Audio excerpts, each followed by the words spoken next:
The reason I'm taking it down, you probably can't see in the video, but right here, this thing split, and the whole top part of the tree was kind of falling off.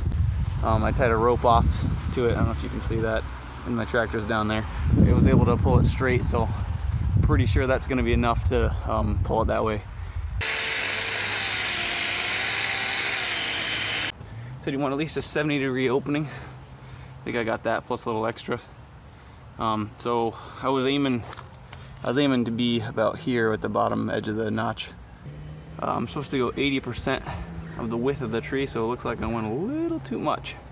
Put my stake in pretty much in line with my tractor. I don't know if you can see it. That's where I'm aiming.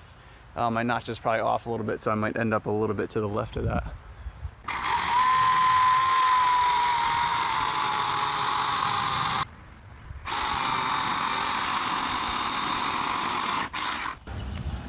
Bar was just long enough to make it through, which is perfect.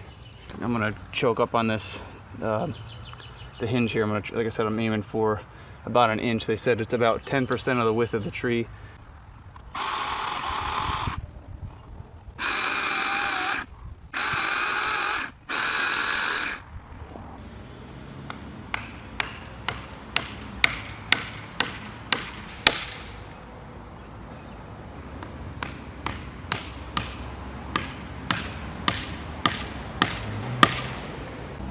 All right, so I got everything all set to go. So there's probably, I don't know, about an inch or so left here.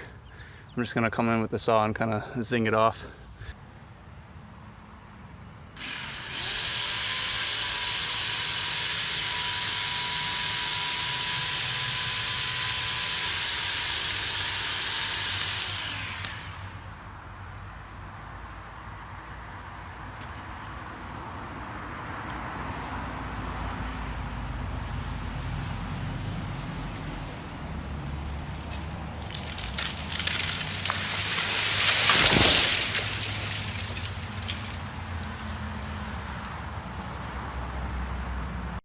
My my wedges didn't even fall off.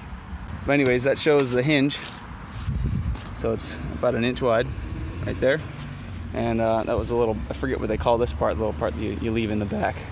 And if you notice, it landed just a little to the left of my stake. So this guy's technique is awesome. I am by far nowhere near a professional.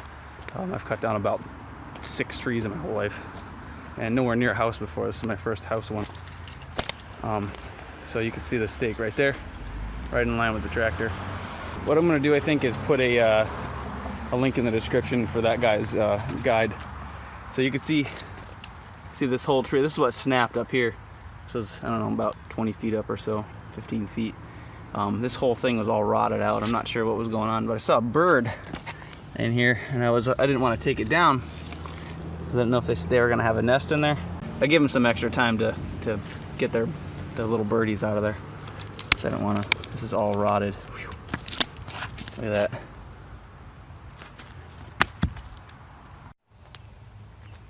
So this is why the tree broke here. I'm showing a little bit I'll put a clip in here of this cracked part. You can't see it from there.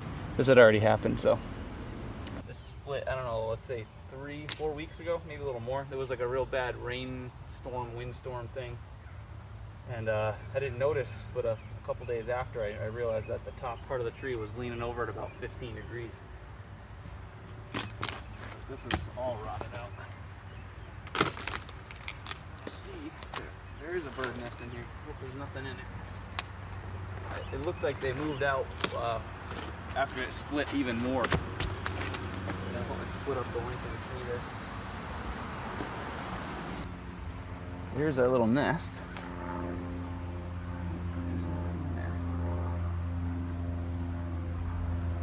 There isn't anyways.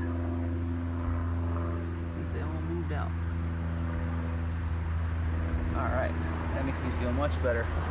I was nervous to do that, because I thought I was gonna ruin somebody's day. So that's good. But anyways, that's what happened to that tree. The ironic thing about it was I was going to take this tree down anyways. Last year we took down a big branch off of the tree behind you here, just so we could take this down. I'm actually planning on taking, well, I don't know if I'm going to do it. I'm actually planning on taking this big old pine tree down here, but I don't know if I'm going to be the one that does it. It's a little above what I think is safe. It's right by the road, right by the power lines, and it could hit the house. So, and it's also back leaning towards the street by a lot, and I want it to fall this way, not that way. I might take off this. There's a little limb here. I might take that off and then see how I feel. But I think that's going to work out for me.